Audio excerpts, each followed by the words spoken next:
दोस्तों जरा सोचिए, जब ईमान रोशनी बनकर दिल में उतरता है तो फिर इंसान का हर कदम अल्लाह की रजा के लिए उठता है। यही रोशनी और तकवा लेकर एक मुस्लिम हुक्मरान ने ऐसा काम कर दिया जिसे देखकर आज सारी दुनिया हैरान हो रही है। जी हाँ दोस्तों, हम बात कर रहे हैं इब्राहिम ट्रावरे की। वो इब्राहिम ट्रावरे जो हाल ही में बुर्किना फासो का राष्ट्रपति बना है। इन्होंने पावर में आते ही सबसे पहले इस बात का ऐलान किया कि आज के बाद बुर्किना फासो का सोना पेरिस और लंदन की जीनत नहीं बनेगा, बल्कि हमारी बच्चों की भूख मिटाने और उम्मत की इज्जत को बचाने में इस्तेमाल होगा। आज की इस वीडियो में हम आपको इब्राहिम ट्रावरे का एक ऐसा वाकया बताने वाले हैं जिसमें इब्राहिम ट्रावरे एक फकीर का भेष बनाकर बाजार में पहुंच गए। इसके बाद इब्राहिम ट्रावरे ने बाजार में जो कुछ देखा जानकर आपके भी रोंगटे खड़े हो जाएंगे।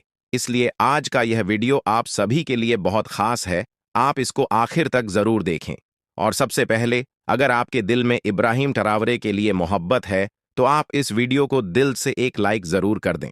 तो चलिए दोस्तों, शुरू करते हैं। दोस्तों, सुबह की पहली किरण थी। बुर्किना फासो की मशरकी सरहद के पास एक सुनसान कच्ची पगडंडी पर हवा में धूल ऐसे उड़ रही थी जैसे कोई लंबा काफिला सफर में हो। 6 भारी ट्रक बोझ से लदे हुए एक दूसरे के पीछे खास निगरानी में सुकून के साथ आगे बढ़ रहे थे। सबसे आगे एक गैर मुस्लिम ड्राइवर था जिसके साथ में नया भर्ती गार्ड मार्कस बैठा था।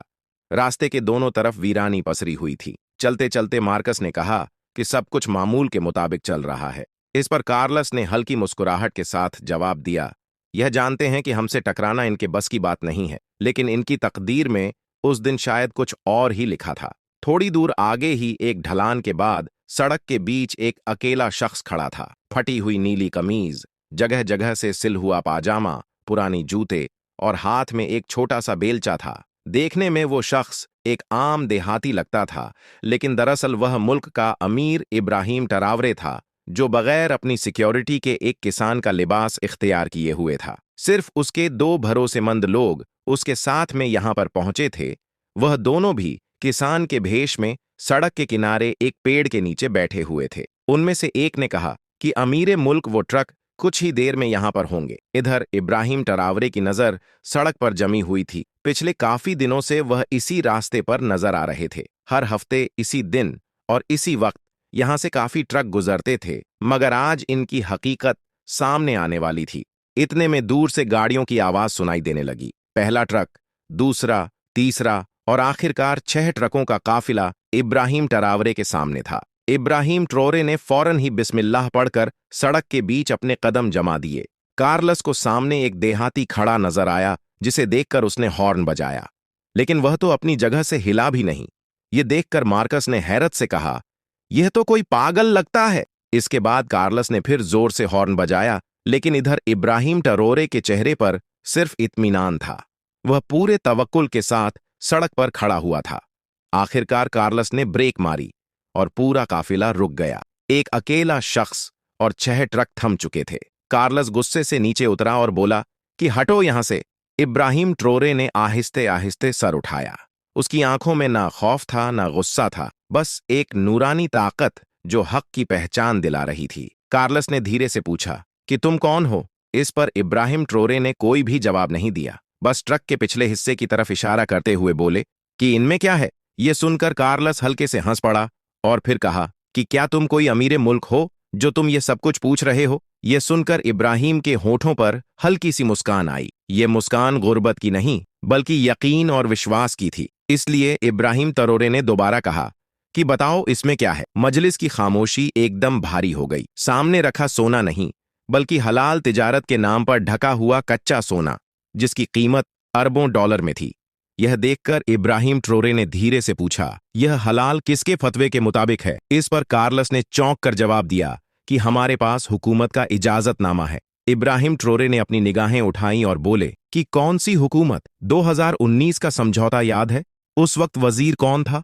मार्सो कवाड़ो, जो आज फ्रांस में आराम से बैठा हुआ है और जिसके अरबों डॉलर आज फिश बैग में पड़े हैं। यह सुनकर कार्लस के माथे पर पसीना आ गया। तुम आखिर हो कौन, ये सब पूछने वाले? इस पर इब्राहिम ट्रावरे ने मुस्कुराकर कहा कि मैं इस सरजमी का बेटा हूं और सिर्फ हक पूछ रहा हूं कि तुम इन ट्रकों में क्या लाद कर ले जा रहे हो। इतने में उनका एक सिक्योरिटी गार्ड विल हेलम राइफल लिए करीब आया और कहने लगा कि तुम्हें मसला क्या है।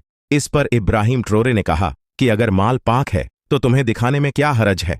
इसके बाद इब्राहिम ट्रावरे ने एक छोटा सा इलेक्ट्रॉनिक डिवाइस निकाला और कहा कि इस डिवाइस में तुम्हारी कंपनी का पिछले महीने का हिसाब है। 3,400 किलो सोना निकाला गया और हुकूमत को सिर्फ चंद पैसे दिए गए और बाकी का कोई हिसाबो किताब नहीं है। यह देखकर वह सब कांपने लगे। इसके बाद इब्राहिम ट्रोरे ने कहा, इसका मतलब यह है कि तुम्हारे ट्रकों के नीचे ऐसे खुफिया खाने बने हैं जिनमें यूरेनियम भरा हुआ है। इतना सुनते ही विल एलम और कार्लस के चेहरे पर दहशत साफ साफ नजर आने लगी। इसके बाद इब्राहिम ट्रोरे धीरे धीरे ट्रक के पास पहुंचा और कहने लगा कि इस संदूक को नीचे उतारो। कार्लस ने कांपते हाथों से संदूक नीचे उतारा। इसके बाद इब्राहिम ट्रोरे ने उसका वजन किया तो देखा वह 18 किलो का है, जबकि वह 25 किलो का होना चाहिए। यह देखकर इब्राहिम ट्रोरे ने कहा कि बाकी 7 किलो कहां पर गया। इसके बाद ट्रोरे ने नीचे छुपा हुआ एक बटन दबाया तो एक सुनहरी पाउडर जैसी चीज बाहर झांकने लगी, जो यूरेनियम ऑक्साइड थी, जो बेहद ही खतरनाक होती है। फिर अगले आधे घंटे में तमाम संदूकों को खोला गया, उनमें भी यही सारी चीजें भरी हुई थीं। इसके बाद इब्राहिम ट्रोरे ने कहा कि तुम 1.5 साल से इस हराम चीज को बाहर ले जा रहे हो और तुम खुद भी इसके असर में हो। यह सुनकर विल हेलम की आंखों में आंसू आ गए और कहने लगा कि हमें कुछ भी मालूम नहीं था, हम तो सिर्फ अपनी रोजी रोटी कमा रहे थे। इस पर इब्राहिम ट्रोरे ने कहा कि मुझे मालूम है मेरा हिसाब तुमसे नहीं है बल्कि तुम्हारी कंपनी से है। फिर थोड़ी देर बाद ही यह खबर पूरी मीडिया पर छा गई। #यूरेनियम ने पूरे सोशल मीडिया पर तूफान बरपा दिया। BBC न्यूज, अल जजीरा, फ्रांस 24 और दुनिया भर के बड़े बड़े चैनल इस खबर को लाइव दिखाने लगे और उनकी हेडलाइन कुछ यूं थी, एक फकीराना लिबास में उम्मत का रहनुमा अरबों डॉलर की हराम तजारत को उजागर कर गया। इसके बाद दुनिया भर की मीडिया में इब्राहिम ट्रोरे की तस्वीरें मंजरेआम हो गईं। खबरें चलाई गईं कि देहाती लिबास में एक शख्स सड़क के बीच में खड़ा अरबों डॉलर के हराम माल को रोक रहा था। इसके बाद फौरन ही फ्रांस में इमरजेंसी मीटिंग बुलाई गई। उन सब में अफरा तफरी मची हुई थी, सब लोग परेशान बैठे थे। इतने में एक बड़े अफसर ने कहा कि हमें फौरन इब्राहिम ट्रोरे से मुलाकात करनी चाहिए, तौबा करनी चाहिए और ताउन की पेशकश करनी चाहिए। हेनन ने सोचा कि यह बहुत खतरनाक काम है, मगर शायद अब इनके पास भी यही एक रास्ता बचा था। फिर अगले दिन सारा विलियम्स इब्राहिम ट्रोरे से मिलने पहुंची। सारा ने कहा कि सदर साहब, सबसे पहले तो मैं आपसे माफी मांगती हूं। हमें हराम तिजारत का इल्म देर से हुआ और यह सब हमारी एक अफसर की गलती की वजह से हुआ। यह सुनकर इब्राहिम ट्रोरे ने सुकून भरे लहजे में कहा, मिस विलियम्स, तुम्हारी कंपनी कई सालों से यहां पर है, कभी हमने कोई सवाल ना उठाया, मगर अभी हमको खुफिया तहखाने की जानकारी मिली थी, इस वजह से हमें यह कदम उठाना पड़ा। इसके बाद इब्राहिम ट्रोरे ने सख्त लहजे में कहा कि अब मैं चाहता हूं कि तुम मीडिया के सामने सब कुछ सच बयान करो। यह सुनकर सारा विलियम्स ने कुछ देर सोचा, फिर कैमरों के सामने कहा, जी, आप बिल्कुल सही कह रहे हो। हमने जानबूझकर अपनी आंखें मूंदी क्योंकि इसमें मुनाफा ज्यादा था, इसलिए हमने मकर फरेब किया, रिश्वत दी, हक को हक ना दिया। लेकिन अब मैं तौबा करती हूं। यह सुनकर इब्राहिम ट्रोरे ने मुस्कुराते हुए कहा कि अब यही सच्चाई तुम्हारे हक में जाएगी, मगर मुआवजा सिर्फ माल से नहीं बल्कि यहां पर हॉस्पिटल बनाओ, मदरसों और स्कूलों को आबाद करो, सड़कों को दुरुस्त करो और पूरा मैनेजमेंट इस्तीफा दो। इसके बाद एक नई कमांडर ने ऐलान किया, 50 मिलियन का शिफाखाना, 75 मिलियन का आलमी मरकज, 100 मिलियन का सड़क और इंफ्रास्ट्रक्चर, ये सब चीजें जल्दी बनाई जाएंगी। इसके बाद आवाम के सामने ये सारी बातें रखी गई। तमाम जकात मुकम्मल तौर पर अदा की गई। अफ्रीकी यूनियन ने अदलो इंसाफ पेश किया। पहली शर्त, कुदरती चीज पर पहला हक मुकामी लोगों का होगा।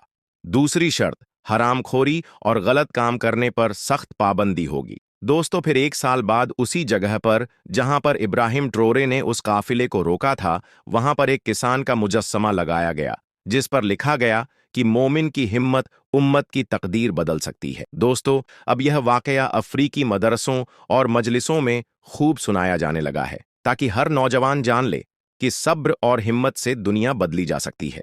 अल्लाह ताला से दुआ है कि अल्लाह पाक इब्राहिम ट्रोरे को अपने हिफ्जो अमान में रखे और हर बुरी आफत और बला से इब्राहिम ट्रोरे की हिफाजत फरमाए और हर नेक काम में इब्राहिम ट्रोरे को अल्लाह ताला कामयाब करे। आमीन, अल्लाहुम्मा आमीन। एक बार आप भी कमेंट बॉक्स में आमीन जरूर लिख दें। दोस्तों, इब्राहिम तरावरे ने जब हाल ही में अपने बनाए गए मसनूई दरिया में लाखों कीड़े छोड़े तो पूरी दुनिया एक लम्हे के लिए चौंक गई।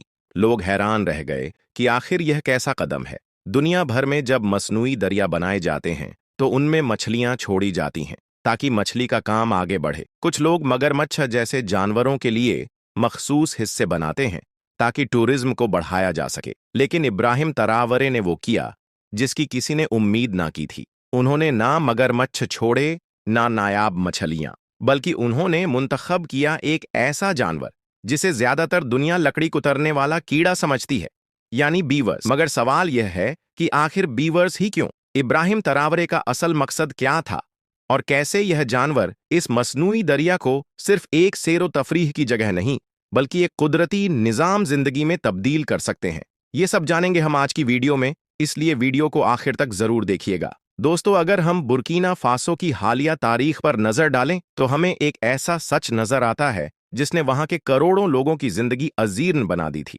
और वो सच था पानी की किल्लत। ये वो बहरान था जिसने न सिर्फ इंसानों को मुतासिर किया बल्कि फसलों, जानवरों, यहां तक कि जमीन की सांसों को भी रोक दिया था। गांव के गांव सूख चुके थे, कुएं खोद खोद कर थक गए थे और औरतें मीलों का सफर करके जो पानी लाती वो अक्सर या तो गंदा होता या पहले ही कहीं रास्ते में खत्म हो जाता।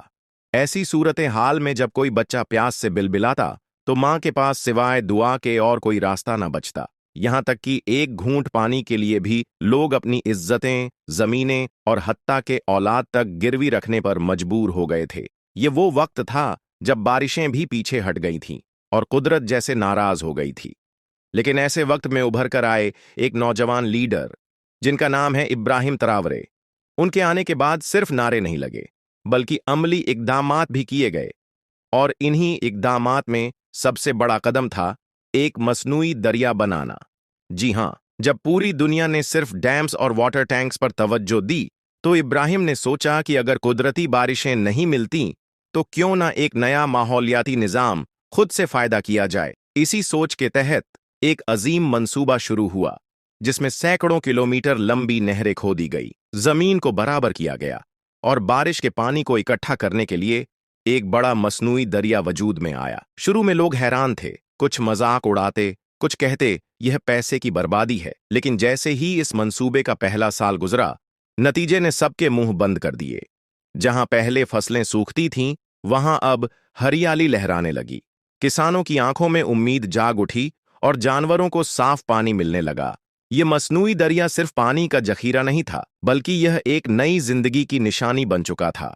गांव के बच्चे जो कभी नदी देखे बगैर बड़े हो रहे थे, अब पानी में खेलने लगे। किसान जो सिर्फ बारिश की दुआ करते थे, अब खुद अपनी फसलों को पानी देकर खुशहाल हो चुके थे। इकोनॉमी बेहतर होने लगी, लोगों ने नई जमीनों पर काम शुरू किया और इर्द गिर्द के इलाकों में छोटे छोटे कारोबार भी खुलने लगे। सरकार ने इस मंसूबे को आवामी इनकलाब का नाम दिया और इब्राहिम तरावरे को एक मसीहा के तौर पर देखा जाने लगा। लेकिन हर तरक्की के रास्ते में कुछ चैलेंजेस भी होते हैं और यही कुछ इस मसनूई दरिया के साथ भी होने लगा। शुरू में जब पानी बहाव में था तो सब कुछ कुदरती लगता था। पानी मुसलसल हरकत में था, जमीन इसे जज्ब करती थी और परिंदे इस किनारे आकर गीत गाते। लेकिन जैसे जैसे वक्त गुजरा, पानी का बहाव सुस्त होने लगा। दरिया की तह में मिट्टी, पत्ते और गंद जमा होने लगा। कुछ इलाकों में पानी ठहरने लगा जिससे मच्छरों की बढ़ोतरी तेज हो गई और पीने के लिए साफ पानी कम पड़ने लगा। जहां पहले फसलें तरोताजा होती थीं, वहां अब पानी की बू आने लगी। लोग शिकायत करने लगे कि पानी पहले जैसा नहीं रहा और कुछ ने तो इसे इस्तेमाल करना भी छोड़ दिया। हालात वहां तक पहुंचे कि दरिया के कुछ किनारों पर नीले हरे रंग की तह जमने लगी, जो इस बात का इशारा था कि पानी में गंदगी बढ़ रही है। यह एक खतरे की घंटी थी। अगर फौरन कुछ न किया जाता तो यह मंसूबा जो बुर्किना फासो की उम्मीद था, खुद एक मुसीबत बन सकता था। लेकिन दोस्तों, यहीं से वो मुकाम आता है जहां इब्राहिम तरावरे ने एक और इनकलाबी फैसला किया। एक ऐसा फैसला जो सादा नजर आता है लेकिन जिसके पीछे कुदरत की एक गहरी हिकमत छुपी थी। उन्होंने सबसे पहला काम यह किया कि मुल्क भर के तमाम काबिल एतमाद माहरीन माहौलियात यानी पानी के माहरीन और इंजीनियर्स को एक जगह जमा किया और उनके साथ घंटों पर मुश्तमिल बैठक की। सिर्फ मुल्क के ही नहीं बल्कि बाहर के मुल्क से भी मॉडल्स का मुताला किया गया। दुनिया के वो मुल्क जो अपनी नदी नालों को साफ रखने के लिए नई टेक्नोलॉजी इस्तेमाल कर रहे थे, उनके निज़ामों को जांचा गया। कई मुल्क में बड़े बड़े फिल्टर्स, वाटर पंपिंग सिस्टम्स और मशीनें नस्ब थीं जो गंदे पानी को साफ करती थीं। लेकिन यह तरीके बहुत महंगे, ज्यादा ताकत वाले और माहौल दुश्मन थे। बुर्किना फासो जैसे कम वसाइल वाले मुल्क के लिए यह मुमकिन ही न था कि वह हर कुछ किलोमीटर के फासले पर एक मशीन लगाकर दरिया को साफ करता। तब इब्राहिम तरावरे ने एक बार फिर कुदरत की तरफ रुख किया और सोचा कि जिस मसले ने कुदरत को बिगाड़ा है, इसका हल भी कुदरत की गोद से ही तलाश किया जाए। उन्होंने अपने माहिरीन को एक हिदायत दी कि हम जमीन पर बोझ नहीं डालेंगे, हम जमीन को सांस लेने का मौका देंगे। इस सोच के साथ मुल्क में एक नई रिसर्च शुरू हुई और आखिरकार रिसर्चर एक ऐसी मखलूक तक पहुंचे जो सदियों से इंसान की नजर से ओझल रही थी। वो थी बीवर। दोस्तों, बीवर एक मीडियम साइज का नायाब जानवर होता है जो अमूमन उत्तरी अमेरिका, यूरोप और कुछ खास इलाकों में पाया जाता है और इसे कुदरत का इंजीनियर कहा जाता है। ये जानवर पानी के किनारे दरख्त काटकर लकड़ियों को तरतीब से जमा करके कुदरती डैम या बांध बनाता है, जो न सिर्फ पानी के बहाव को मुनज्जम करता है बल्कि पानी को साफ करने, गंदगी नीचे ले जाने, मिट्टी की जरखेजी बढ़ाने और एक मुकम्मल पानी के निज़ाम को कायम करने में मदद देता है। बीवर का जादू यही है कि यह जहां रहता है वहां जिंदगी दोबारा लौट आती है। इब्राहिम ने फैसला किया कि मसनूई दरिया को साफ करने के लिए न महंगी मशीन लगाई जाएंगी, न बिजली के प्लांट्स लगेंगे, बल्कि बीवर्स छोड़े जाएंगे।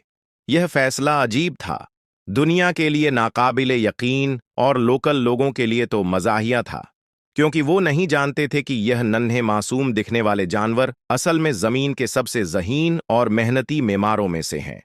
कुछ ही हफ्तों में जब बीवर को मसनूई दरिया के किनारों पर छोड़ा गया तो उन्होंने बगैर रुके, बगैर सीखे, बगैर किसी हिदायत के अपना कुदरती काम शुरू कर दिया। उन्होंने दरिया के किनारे उगे नरम दरख्तों को चबाना शुरू किया, टहनियां और शाखें जमा की, मिट्टी और घास को मिलाकर बांध बनाने लगे और सिर्फ 1 महीने के अंदर अंदर दरिया में दर्जनों कुदरती छोटे बांध तैयार हो चुके थे। इन बांधों ने पानी की तेजी को बराबर किया, पानी को ठहरने से बचाया और पानी के अंदर जमा होने वाली गंदगी को आहिस्ता आहिस्ता नीचे बिठाना शुरू कर दिया। कुछ हफ्तों बाद जब माहिरीन ने पानी के नमूने लिए तो वह हैरान रह गए। जो पानी पहले बदबूदार और गंदा था, अब साफ, शफाफ और नीला हो चुका था। मछलियां जो पहले मर रही थीं, वो दोबारा वापस आना शुरू हो गईं। परिंदे जो वहां से जा चुके थे, वो इस कुदरती माहौल में दोबारा लौटने लगे और सबसे बढ़कर लोगों ने फिर से इसी दरिया से पानी भरकर पीना शुरू कर दिया, वह भी बिना किसी फिल्टर या मशीन के। दोस्तों, सिर्फ पानी की सफाई नहीं हुई, बल्कि दरिया के आसपास की जमीन पर हरियाली बढ़ने लगी, नई घास उगने लगी, मुकामी जड़ी बूटियां वापस आने लगीं और इन सबका सेहरा उन बीवर्स को दिया जाने लगा जो खामोशी से दिन रात अपने काम में बिजी थे। यह जानवर जो इंसानों से दूर रहते हैं, कभी शिकायत नहीं करते, न पैसा लेते हैं, न तवानाई खर्च करते हैं, बस अपने कुदरती निज़ाम के तहत दरिया की जिंदगी बहाल करते हैं। आज बुर्किना फासो में स्कूलों के पाठ में बीवर्स का जिक्र शामिल किया जा रहा है। दीवारों पर इनके पोस्टर लग रहे हैं, बच्चे इनकी कहानियां सुन रहे हैं और दुनिया इस मॉडल को एक कामयाब मिसाल के तौर पर देख रही है। यह वो लम्हा था जब पूरी दुनिया को अंदाजा हुआ कि अगर इंसान कुदरत का दोस्त बन जाए तो कुदरत कभी उसे दुश्मनी का जवाब नहीं देती। और इन बीवर्स ने यह साबित कर दिया कि इंसान के सबसे बड़े मसाइल का हल सिर्फ मशीनों में नहीं, बल्कि जमीन के सीने में दफन कुदरत के राजों में पोशीदा है। दोस्तों, इब्राहिम ट्रोरे जो अफ्रीका के बुर्किना फासो के राष्ट्रपति हैं, आप सोच नहीं सकते, उन पर पूरे 18 बार मारने की साजिश की गई है। वह कहते हैं कि जाको राखे साया मार सके। ना कोई कहने का सीधा सा मतलब है, जिसकी हिफाजत खुद खुदा करे उसका कोई कुछ भी नहीं बिगाड़ सकता। इब्राहिम ट्रोरे बुर्किना फासो के राष्ट्रपति और मुस्लिम लीग के लिए मसीहा माने जाते हैं। अफ्रीका के एक छोटे से गांव से निकलकर आज वह अफ्रीका की सेना के कमांडर बन चुके हैं। उन्होंने हाल ही में फ्रांस की सेना को अपने देश से निकाल फेंका और पूरे बुर्किना फासो के प्रेसिडेंट बन गए। वैसे तो यह देश बहुत गरीब माना जाता है और लोग भी इसे बहुत गरीब समझते हैं, लेकिन हैरानी की बात यह है कि इस राष्ट्रपति को कुछ बड़ी ताकतें, या आप कह सकते हैं उनके दुश्मन, उन्हें मारने की पूरी कोशिश कर रहे हैं, उन्हें खत्म करने की कोशिश हो रही है। यह सब कुछ आप इमेजिन भी नहीं कर सकते। मीडिया के मुताबिक इब्राहिम ट्रोरे पर 1 नहीं, 2 नहीं, 3 नहीं, बल्कि 18 से भी ज्यादा बार हमला किया गया है। उन अटैक्स में ड्रोन अटैक, स्नाइपिंग अटैक और कई तरह के अटैक करवाए गए हैं, और ऐसा कौन सा तरीका ना रह गया हो जो अटेम्प्ट ना हुआ हो। दोस्तों, लेकिन हैरानी की बात यह है कि इतनी ज्यादा कोशिश करने के बाद भी यह इंसान बचने में कामयाब रहा। यही कारण है कि बुर्किना फासो के साथ साथ बाकी अफ्रीकी देश भी इब्राहिम ट्रोरे को the man with 80th life के नाम से भी जानते हैं, पुकारते हैं। इसका मतलब यह है, एक आदमी जो 18 जानों के साथ हो। ऐसा इसीलिए कहा जाता है कि यह 18 बार ऐसी साजिशों से बच चुके हैं जो इनको खत्म करने के लिए की गई थी।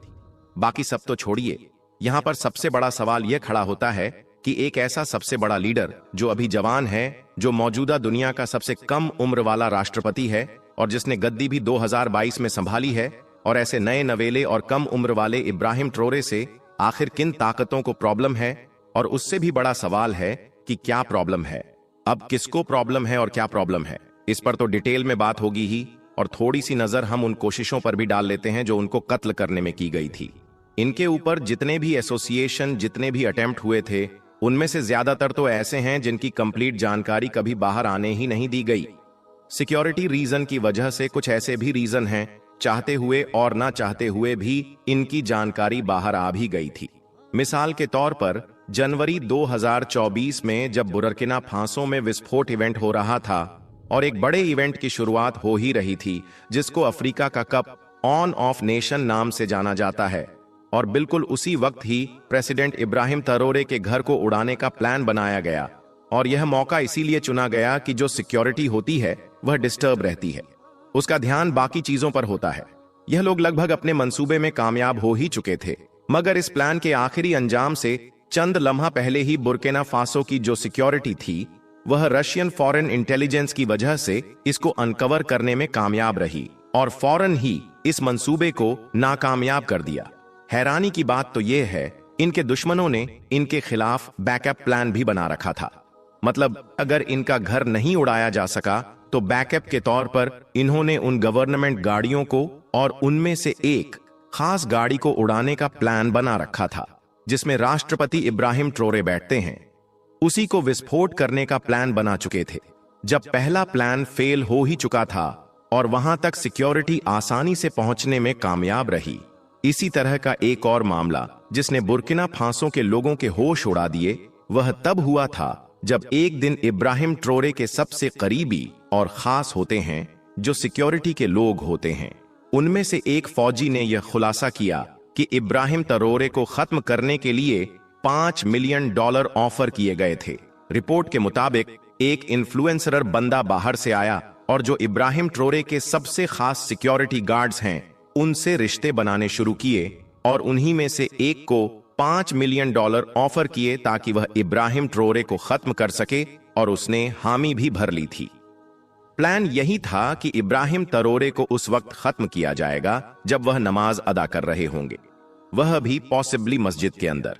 लेकिन हैरानी की बात यह है, इब्राहिम ट्रोरे के आसपास रहने वाले उस सिक्योरिटी गार्ड ने पैसे तो ले लिए और हामी भी भर ली थी। फिर उसके बाद लिहाजा उस गार्ड ने इब्राहिम ट्रोरे के पास जाकर सारे प्लान की पोल खोल दी। इस तरह से एक और आतंकवादियों का प्लान फेल हो चुका था। उसके मुताबिक ऐसा उसने इसीलिए किया क्योंकि उसका जमीर यह करने की इजाजत नहीं दे सकता था। और ऐसा एक और अटेम्प्ट एसोसिएशन तब किया गया था जब बुर्किना फासो के प्रेसिडेंट इब्राहिम ट्रोरे साहिल की बड़ी 2 कंट्री के साथ डील करने जा रहे थे। यह एक ऐसी डील थी जिसके अंडर में बुर्किना फासो, माली और अफ्रीका का एक और देश, मतलब कि तीनों देश एक अलायंस तैयार कर रहे थे, जिसके अंडर न केवल मिलिट्री कंप्रेशन शामिल था बल्कि इकोनॉमिक ऑपरेशन भी शामिल था। तीनों ही देश से फ्रांस और बाकी की फौजों को बाहर निकालना था और बाकी बहुत सारे फैसले भी लेने थे। मुद्दे की बात यह है, इब्राहिम ट्रोरे को तो इस इवेंट से 1 या 2 दिन पहले भी वार्निंग दी गई थी और इसके बावजूद न जाने से और पीछे हटने से मना कर दिया। आखिरकार वह दिन आया। दुश्मनों ने उनको मारने के लिए ड्रोन से अटैक करवाया, लेकिन इस बार भी उनकी टीम किसी न किसी तरीके से उनको फेल और नाकाम करने में सफल रही। ऐसे एक एक मामला सितंबर 2023 में भी देखने को मिला था, जब बुर्किना फासो की गवर्नमेंट की तरफ से यह अनाउंस किया गया था कि हमने एक मिलिट्री कूप को फेल कर दिया है, बल्कि इनकी मिलिट्री के अंदर ही उनको कत्ल करने और तख्ता पलट करने की एक बहुत बड़ी साजिश की जा रही थी। हैरानी की बात यह है कि बुर्किना फासो के हाई रैंक ऑफिसर उनके ऊपर बैठे थे। इस बात का खुलासा तब हुआ कि बहुत सारे सीक्रेट्स, बहुत सारी जो खुफिया जानकारी थी बुर्किना फासो से जुड़ी हुई या फिर इब्राहिम ट्रोरे से जुड़ी हुई, वह दरअसल विदेशों को बेच रहे थे।